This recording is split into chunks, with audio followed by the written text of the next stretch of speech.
Hi and welcome. We've got another quick video, this time on site speed or page load speed. Now if you pop "does page load speed affect SEO" in Google, you get the answer, and if you scroll down you'll see there are lots of articles here on the fact that if your site or page loads slowly, you're going to rank worse in Google. Basically, like Google likes your page to be fast, and the simple process of looking at it is you count to 3. So the human response normally is 1, 2, page is taking too long to load, bored, going elsewhere, gone.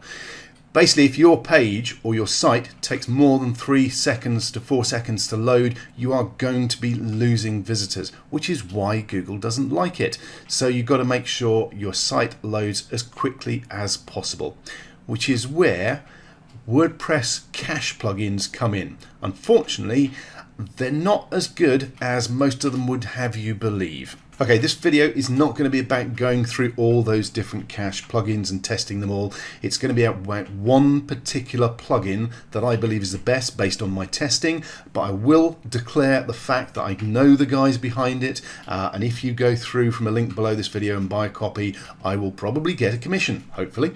But it is based on this being really good.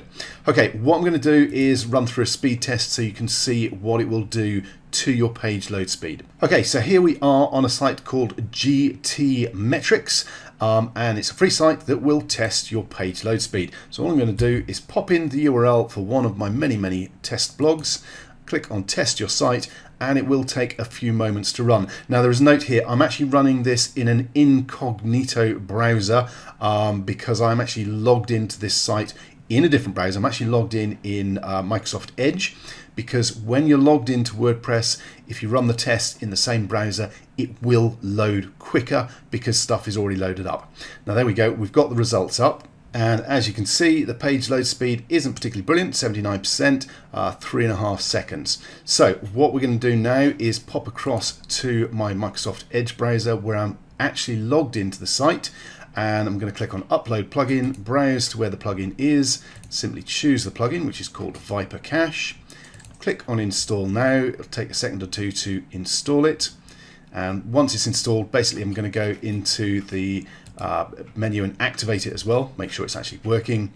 So it'll take a second or two, and as you can see, it's saying Viper Cache is activated, but it's unlicensed. So I'm actually going to pause the video for just a moment or two while I pop in my license key, because I don't want you copying my license key. I'll be straight back in just a moment. Okay, so I've activated my license and I've quickly come into the Viper Cache settings and switched it on basically. I've also enabled HTTPS because I've got a SSL certificate on this site. There are some extra bits here that I can switch on, play with, but the main thing is switch it on. Okay, so let's go back across to GTmetrix. So we're now back on the GTmetrix site with the initial results that we got. We can see 3.5 seconds as a page load speed. Let's go back to a new browser for GTmetrix, new window, pop in the URL again, click on test your site, and it will take a few seconds to run. It's going to rerun all the tests for me. Adding job to queue, it says fetching site.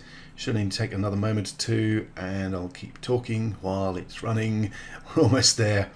There we go. Okay, now you can see we're now at 1.8 seconds. If we simply pop back to those results again, you can see originally it was 3.5 seconds for our load speed, and the scores were C in the 70s. The actual score doesn't seem to have gone up much, it is in the green, but the page load speed is almost halved. Okay, so that's a massive difference. Now there are more things that we can do to speed up our site load speed. For instance, if we went back to the plugin itself, we could also enable file image size fixing, which you'll notice if we come back here is something that says serve scaled images.